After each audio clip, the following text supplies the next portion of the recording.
All right. Hello, friends, and welcome back to another exciting episode of Dreambound. In this episode, we are heading back into the adult arc, and I'm really excited for that. It's not like I hate the teenager arc or anything, it's just the teenager story in general. I just prefer reading about them as adults, and while I'm interested in seeing what happened when they were teenagers. I want to know about August. I want to know about Kaine in the past. I also just get really happy every single time that they show up on screen as their adult sprites. So I'm excited to head back into the adult era in this episode, and I hope that you guys are as well. But I'm going to stop chatting and let you guys actually see the episode. Noah felt weary when he woke up the following morning. He hadn't slept much at all despite his best efforts, and he tossed and turned for most of the night, his dreams fragmented like broken glass. He felt like shit when he padded downstairs after showering and changing, and he probably looked like shit too. Kaine had spent all of last night on the couch, but he looked significantly more awake than Noah felt. The look Kaine gave Noah as he entered the kitchen was a concerned one which made Noah's state amply obvious. I guess I do look like shit this morning. Hey, Noah, did you manage to get some sleep? No, but you probably could have guessed that. Noah sighed as he took a seat at the kitchen table. You don't need to spare my feelings, you know. You can be honest with me. I look that shit today, huh? Shit is a bit harsh, but not inaccurate. Well, I'd prefer to stay out of it, maybe. After everything you've been through in the last few days, I think that's fair. I'm not about to judge. You spent last night crashing on the couch, but you look way better than I do. Well, what can I say? I'm just built different. Kaine chuckled, and Noah rolled his eyes. Please. Kaine's flippancy was irritating, given how awful Noah himself felt, but there was something reassuring about it. It's nice to know he's so dedicated to being normal, despite everything. It makes things a little bit easier to bear, I guess. For some reason, Noah found it difficult to look Kaine in the eyes this morning. Perhaps it was his outburst last night. The very thought of it made him shy away. He hadn't said anything wrong. He did want Kaine to be able to rely on him, but it was a little out of character for him to act so vulnerable. Now drink this. It should help perk you up. Noah frowned as Kaine set a mug of some tan liquid down in front of him. What's this? Coffee? Nah, you know I don't really go in for that. It's a bad habit, drinking coffee. It's tea. Ah, tea. It's been a long time since I had tea. I just used whatever I could find in the kitchen, with my apologies, of course, to Asher. I thought this would be to your tastes, though. It's honey-flavored. Who can say no to that? Probably you. You don't like sweet things, do you? I'm not big on sweets, no. But I know you are, and so is Asher, apparently. Most of the food in here is junk. That was one thing, Noah thought, that he and his brother had in common. They both had an incurable sweet tooth. One wouldn't have thought it, to look at Asher, but he enjoyed cake just as much as Noah did. That would be almost a charm point, if he wasn't such an insufferable asshole. Sounds like Asher, all right. Noah reached out for his cup of tea. He blew on it. Then, he brought it to his lips. He took a sip. Kaine was right. It was very sweet, and let it sit against his tongue. The tea helped wake him up, if nothing else. It was rather pleasant, and it was all made the more so by the knowledge that Kaine had been the one to brew it for him. And so, Kaine observed Noah with a small smile as he set the cup down. Is it good? It's good, yeah. Um, thanks, Kaine. Huh? Kaine blinked. You're thanking me? Is there something strange about that? Oh, no. I'm happy about it, of course, but you're not usually this sentimental, especially not over a cup of tea. You were like this last night, too. Are you alright? Just came out and said it. Well, no, I'm not really alright, but you've done a lot for me over the years. More than brewing a single cup of tea, I mean. I guess that's what I'm really thanking you for. Oh? A smile captured the corners of Kaine's lips, one which made Noah think about how Kaine had been back in high school. It's nice for you to finally realize it. Is this a case of too little too late? From you? Never. Like I mentioned, I don't do this for you to feel indebted to me or for your thanks. Still, that doesn't mean I don't like it. No big deal, really.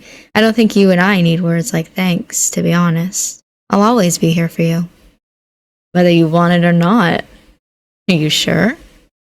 Noah looked at Kaine dubiously. I think trying to look after a grumpy, depressed asshole for years on end would be quite a big deal, actually. Well, you've not been the easiest of people to hang around with lately. I feel like you're understating things. But nobody's perfect, you know? People go through shit. Sometimes the shit they go through is so intense it makes them act in ways they wouldn't usually. A lot happened. With your parents, with school, with August. I don't like to believe that the world can be out to get you, but that's sure how it seemed. I guess. Noah frowned. I wasn't just upset, though. For a while, I ignored you. I pushed you away. You did, yeah. But I know you weren't singling me out or anything. You ignored everybody. I don't think you were in the mood to interact with the world in general. And do you know what? I think that's fair. There's worse things you can do to a person than ignore them. I know that, but we are friends. You've always tried to be there for me, even when I'm at my lowest. Fretfully, Noah nibbled at the inside of his mouth. And like I said last night, I couldn't do the same thing for you. I mean, it's not like I'm the only person in the world who's suffered. You went through some pretty rough times yourself back in school. Right. Well, there is that, I guess. Kaine smiled abashedly while running a hand through his hair. You let me in on that night I turned up out of nowhere. That was plenty of support. It was the bare minimum. I got consumed by my own shit and I never even spared you a thought. I should have been there to help you or to talk to you at the very least, but I fucked things up. I fuck everything up. What do you even see in me anyway? Noah didn't vocalize these rebukes. He knew doing so would only make Kaine worry, but they weighed on him regardless. Well, Kaine spoke after a small pause, reclining in his chair with his arms crossed. I'm not going to sugarcoat it. Things were definitely hard when my parents were divorcing. But hey, let's look on the bright side here. It's not like either of them died. Damn, Kaine. Even if my mother did act like she died on the inside. Kaine chuckled lowly, but it was without any kind of humor. Still, I got through it as best I could. And whether you think it was a big deal or not, you did let me in. You did let me talk. Most people would have told me to shove it, to at least knock at the front door like a normal person, but you didn't. You let me in, and you let me pour my heart out to you. I bet I got your sheets all wet. Kaine smiled, ruefully. But you didn't get on my case about it. You were really good to me. Well, the memory of this night, of Kaine's cheeks, which were so wet with rainwater it was impossible to tell whether he had been crying, returned to him in a rush. Kaine had been in a bad state then. Noah had never seen him look more helpless. He had been afraid, in all honesty, when Kaine had shown up at his house like that, but you are my best friend. Sending you away was never really an option, and I wouldn't have asked you to try the front door. As if I could let my mother see you like that. It was still thoughtful of you. You didn't have to be so good to me. No, I did have to. You've always been great to me, after all. It's just a pity I couldn't keep that up, I guess. I don't remember the whole thing, but I'm pretty sure I told you I'd be there for you that night. Look how that ended up. Lots of people's parents get divorced. It's pretty common. The rates are going through the roof lately, I guess because the world's full of unhappy, unfulfilled people. I don't know. Kaine shrugged. In any case, my parents' relationship had been pretty rocky for a while. The writing was already on the wall. I knew it was coming, and I was basically an adult when it happened. It's not like I needed you to hold my hand through it. I wasn't planning on holding your hand, but giving you a shoulder to lean on... Wasn't I a pretty shitty friend? Well, maybe. Kaine smiled vaguely, then gave Noah's ankle a nudge beneath the table. It's alright. I still like you, even if you have been a bit of a shitty friend. Your mood swings aren't enough to turn me against you, so don't worry. I've still got your back. Noah fell silent for a few moments. Feeling bashful, he looked down at the tabletop, at his reflection in the cup of tea which Kaine had prepared for him. His reflection rippled in the tea's surface, mutable and mysterious. Why do I feel so awkward? Kaine's always looked out for me like this. He's not acting any different than usual. So, why do I feel so weird about it? It must have been Asher. He said so many shitty things about Kaine, untrue things. They've been messing with my head. There's no way there's even a shred of truth to what he said, but... Hey, Kaine, I was just wondering, about that stuff Asher said last night. Oh, that. Kaine interjected before Noah could complete the question. His brow furrowed. For a few moments, his expression was one of displeasure, like a small child biting into a broccoli floret. Before a few moments later, it relaxed. You haven't been thinking about that, have you, Noah? A little, maybe. It's hard to not keep replaying that whole stupid encounter in my head. Well, you know what Asher's like. He was just saying shit to try and get a rise out of you. It's best to not take it too seriously. I mean, what would he even know about my feelings? I barely know the guy. So he doesn't have a thing for me? Well, I should have figured as much. Kaine's always been nice to me, and maybe he is a bit overprotective, but that's just the way he is with everybody. Oh my god. August called him the mom friend for a reason. I must be reading into it too much. Right. You're right.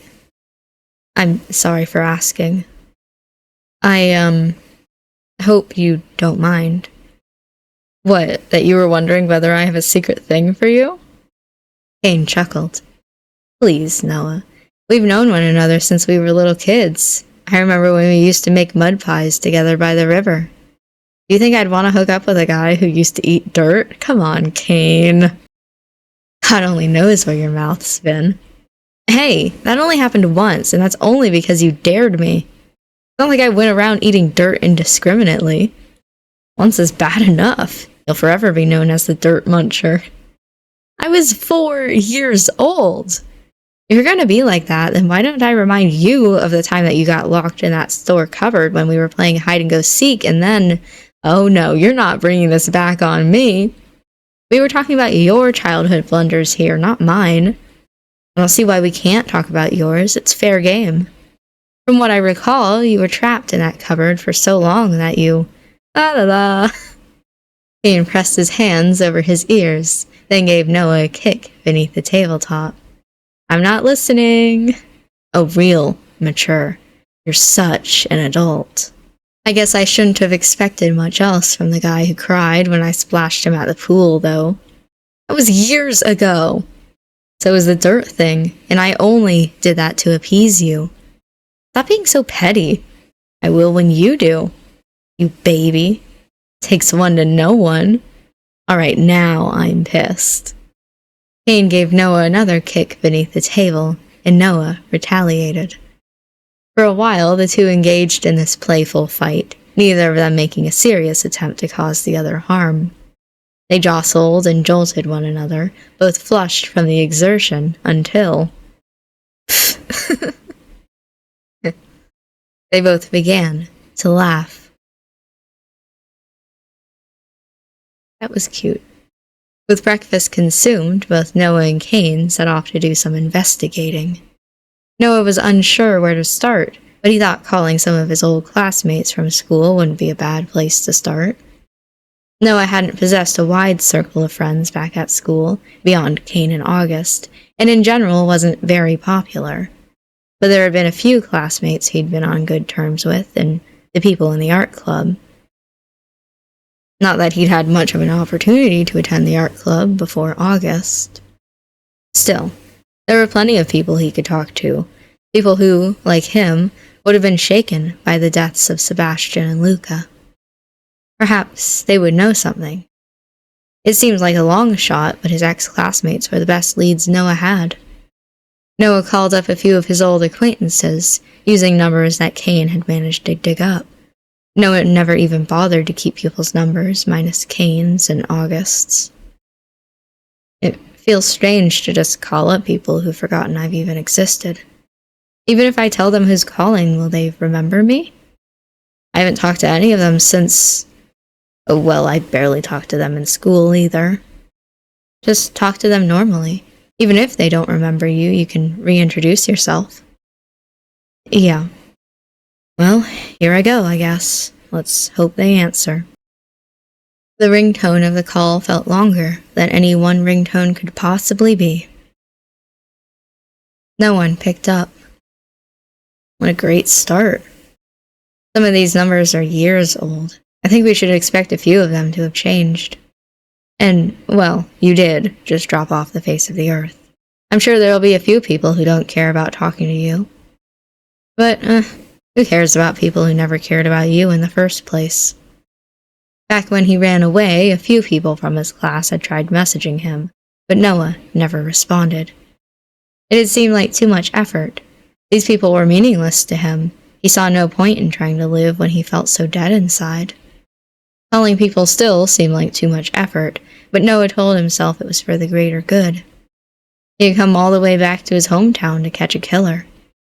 Bringing a few old acquaintances was only the beginning. I still know a few people around town. Why don't I do a few house calls while you focus on the list? He tapped the list sitting on the table in front of them, which contained a dozen or so numbers. Works for me. I don't think I'm that suited to knocking on people's doors anyway. That's what you got me for. I'll be back, hopefully, in the afternoon. Good luck. Gritting his teeth, Noah dialed the next number on the list, a classmate from his first year in high school. His name escaped Noah's memory, but he knew he was an upstanding student. Hello? This is Noah. We went to school together. Hello? Noah. Sorry, I don't remember any Noah. Were we in the same class? Yeah, in our first year. Noah with the black hair. Noah perked up a little. He really didn't expect to be remembered. Yeah, that's me. Sorry, I know I'm calling out of nowhere. It's great to hear from you, man. You totally disappeared back then, didn't you? Everyone thought you killed yourself and your family was covering it up after... Sorry, I probably shouldn't have said that. It's fine, I can see why you'd think that. Anyway, the reason I'm calling is I wanted to ask you if you'd heard about the deaths. Luca, Sebastian, a few others. I did hear about them, though I moved to another city a long time ago. Bad stuff. Did you keep in contact with any of them? I knew Luca a little, but I had the feeling that no one was good enough for him. He lives in a big city apartment these days, working as a full-time artist. Asshole. He got where he is, stealing from people like me. He was probably scamming and manipulating people until the end.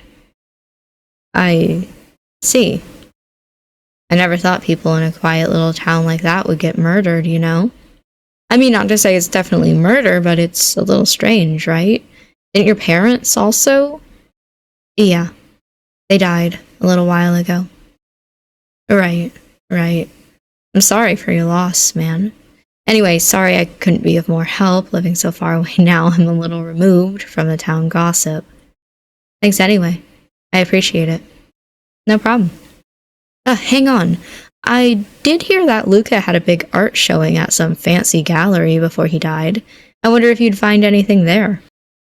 Anyway, I gotta run. See you around, Noah. The call ended. Gallery showing, huh? Noah got up from his spot on the couch and headed back into his bedroom, feeling a strange nostalgia from walking into the space again. It really did feel like nothing had ever changed. He quickly sat down at his desk and switched on his old computer. It took a few minutes to turn on, and for a moment Noah thought it might not turn on, but in the end it finally showed his home screen. It was some art from a book he really liked when he was a teen. It made Noah smile, just a little. It was a tiny piece of himself he forgot about, after all. A little piece of Noah that got trapped in the past. Putting that aside, it didn't take long to find information about Luca on the internet. It seemed he'd gotten an art scholarship at a prestigious university, and now was an up-and-coming artist. Or was. The thought made Noah's blood boil, but he tried desperately to remain calm. Luca didn't deserve any of this. He stole what I should have had. But he's dead, and I'm not, so... He found himself on the gallery page. Tickets for his exhibition were being pulled due to an emergency, but he could still see some previews online. His chosen medium was acrylic paint, not dissimilar to Noah himself, which just made him angrier. Noah scrolled through the previews. He wasn't interested in looking at it from an artist's view. For him, the art looked pretty. Rolling landscapes, flowing rivers, fields of bluebells that made you forget how terrible the world really was. But how pretty the end product was didn't matter when it was created with the blood and tears of others. These art pieces were malice themselves. That wasn't what he cared about, though. He already knew Luca was a tool. He needed information, hints, anything. And then he found it. A painting of a dark landscape, shadow coalescing from an infinite sky into the form of a person that Noah recognized, okay? From a dream where he saw his own father being murdered. You saw the killer before you died? Long enough beforehand that you had time to paint them. Noah quickly scanned through the description of the painting. Darkness Incarnate was a piece I created inspired by a nightmare. The emotions, the beauty, and the darkness were intoxicating, and as an artist, I thought it would be pretty worthy to capture in a physical painting. It's meant to represent a death you'll never see coming, a darkness that overcomes you while you're not looking, and holds the cold stare of a hunter. Mr. Floyd said something similar, didn't he? That he was scared of the man made of shadows. Which means he'd seen him in the past enough times to be afraid.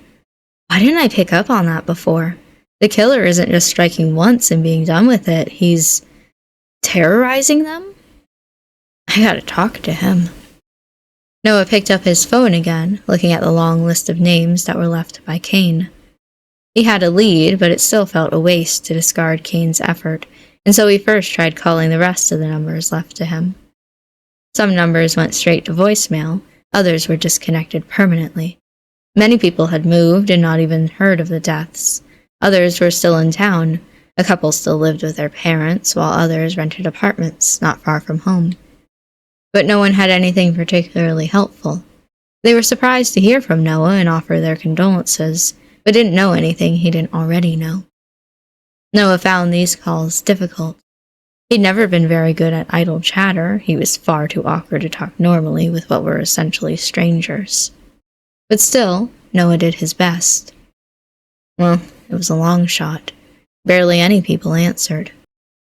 At least now I haven't wasted Kaine's effort in digging up all these numbers. Now I just have to talk to Mr. Floyd. Noah went to dial his number, but hesitated. Is this a better conversation for in person?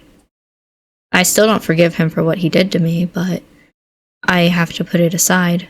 This is too important. Instead of calling, Noah sent a message over, which read, "This is Noah. If you want to talk, come by my old house in the late afternoon, and we'll talk." He closed his phone and stared at his computer screen. It still made him angry. So angry. Why did Luca get to have all this success? Why did those that did wrong always get rewarded? He knew it wasn't the right time to get angry over someone who had died, but still, the feelings resurfaced and threatened to overwhelm him. He spent a few moments like this, then suddenly, a hand was on his shoulder. Looks like someone's been busy. Oh, Kaine. I didn't hear you come in. Well, maybe that's why they call me Kaine the Silent. No one calls you that. With a half smile, Noah pulled his head out from his hands and stared back at his screen. Kaine glanced at it over his shoulder. Planning to go to an art exhibition? It was Lucas. Seriously? I didn't ever think he was actually much of an artist. Noah? He wasn't. He manipulated and stole from the actual artists around him. He did that to you? Noah stayed silent for a few moments before nodding. He never admitted this to anyone. In a way, it made him feel weak. Someone like Luca used him, manipulated him so easily, like it was nothing. Like he was nothing. Even now, years later, it was so hard to admit to.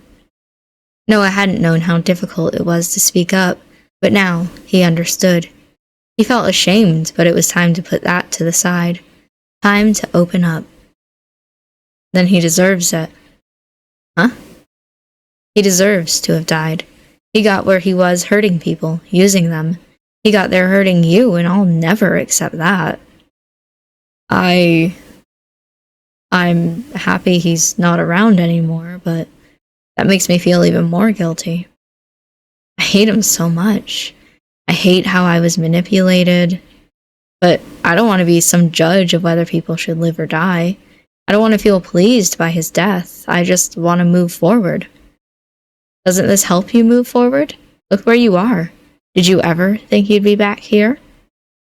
Noah looked around his room, from his bed to his desk and to his closet, and he answered honestly, "No, I didn't ever expect to come back here. What's happening gave me the kick I needed, but I still wish it hadn't. I want to move on. Fuck forgiving any of them, but I wanted to leave them in the past. This is all just digging up a past I don't want anymore." Kaine frowned down at Noah, trying to work out what to say. In the end, Kaine just sighed and slung his arms over Noah's shoulder. You're a complicated guy, you know that? I don't think not wanting people to die left and right makes me complicated. Well, whether it's for right or wrong, I'm glad you're here. Glad I'm here with you. Glad to see even a sliver of who you were back in the day. Noah, bashful, turned away from Kaine. Yeah, well, I'm glad to have you here too. I couldn't do this without you. That's a given. You can't even drive, so you'd be stuck walking if not for me. Like buses don't exist. Anyway, did you get anything useful from anyone? Ah, right. Kaine separated from Noah, then sat down on the edge of his bed. Everyone knows about the murders, which was to be expected. Most people are treating it more like gossip than real death, though. Which also isn't surprising, given the nature. The local newspaper wrote a few articles, but they were pretty bare bones. Nothing we didn't already know, at least. But you know who I did run into? Who? That old Belworth guy. You know, he was your dad's boss back in the day. Noah stiffened up slightly. Apparently he and your dad stayed close, and your dad was complaining about nightmares. Ah, that lines up perfectly. Huh? I found evidence of the same. Luca and Mr. Floyd also had nightmares. I'm hoping to talk to Mr. Floyd later today. Is that a good idea? Noah nodded. I'm ready to talk to him this time. Or, more importantly, I'm ready to ask him what I need to know. He stretched lightly and pushed himself to his feet. Hopefully he turns up. Kaine nodded, though Noah didn't miss the concerned look he threw over towards him. Until then, why don't we grab a bite to eat? You haven't really eaten since breakfast, have you? True, I haven't. Thanks, Kaine. You're looking after me again, Mr. Mom Friend. Always will. Kaine winked towards Noah, and Noah found himself smiling in response. Over the last few days, he'd felt things he hadn't felt in a long time. Happiness, warmth. The nostalgia was bittersweet, but the warmth was welcome, even if he wasn't ready to admit that out loud. He liked feeling like a person, feeling someone cared about him, felt worried about him. He wouldn't let it fade away so easily this time.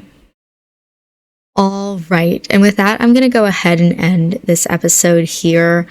I am so excited for this conversation that we're going to have with Mr. Floyd. I have been waiting for him to be able to tell his side of the story since we got that part of the story in episode 3 or something like that. It was really early on in the story. I have not necessarily hated, but I've definitely disliked the fact that Noah dislikes Mr. Floyd because of these preconceived ideas, I guess, of what happened between them, between Mr. Floyd and Noah's mom, but then also Mr. Floyd and Noah. And even though we haven't gotten that explanation yet in the story, it's incredibly obvious what happened, and I'm excited for Noah to be caught up to speed and be able to understand what I think we all know as an audience. So I'm excited to see that conversation happen. But unfortunately, that's not in this episode. I am going to have to go ahead and end this episode here. Thank you for watching this episode. I hope that you enjoyed it, and I will see you in the next one for some more Dreambound.